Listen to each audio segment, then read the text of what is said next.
ஐபிஎல்ல சீக்கிரமா முடிங்கப்பா. பிபி சுகர்லாம் ஏறி ஹாஸ்பிட்டலுக்கு அடிக்கடி போயிட்டு வர வேண்டிய சூழ்நிலை வருது. ஏன்னா இந்த முறை சிஎஸ்கே பிளே ஆஃப் வந்திருந்தா கூட இல்லாத டென்ஷன் ஆர்சிபி வந்ததுல இருக்குது. விராட் கோலி டெஸ்ட் கிரிக்கெட்ல இருந்து ஓய்வு பெறாருன்னு சொன்னப்புறமா அவ்வளவு சென்டிமெண்டா அந்த ரசிகர்கள் ஃபீல் பண்றாங்க. அது மட்டும் இல்லாம பஞ்சாப் கிங்கனுடைய கடைசி ஆட்டமும் ஆர்சிபியினுடைய கடைசி ஆட்டமும் வெறித்தனமா இருந்தது. அதனாலேயே இந்த பிளே ஆஃபினுடைய முதலாவது மேட்ச் முடியலப்பா அந்த மாதிரி தான் இருந்துச்சு. டாஸ்ல வின் பண்ண ஆர்சிபி பவுலிங்கை சூஸ் பண்ணாங்க. அதுக்கேற்ற மாதிரி வச்சு செஞ்சாங்கன்னு சொல்லணும். ஸ்ரேயாஸ் ஐயர் உட்பட பஞ்சாப் கிங்கனுடைய முக்கிய பிளேயர்ஸ் எல்லாமே 2, 1, 5, 6ன்னு அவுட் ஆயிட்டாங்க.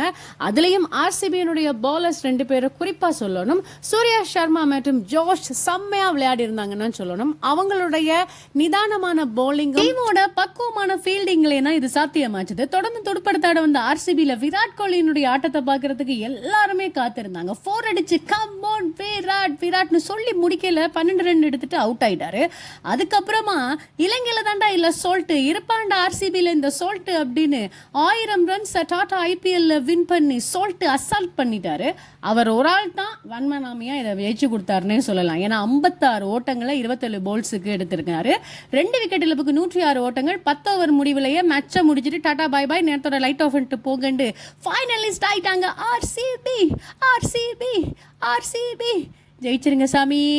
ஆரம்பம் நல்லா தான் இருக்கு, ஃபினிஷிங் நல்லா இல்லையப்பான்ற வேர்டை மட்டும் சொல்ல வச்சிடாதீங்க ப்ளீஸ்.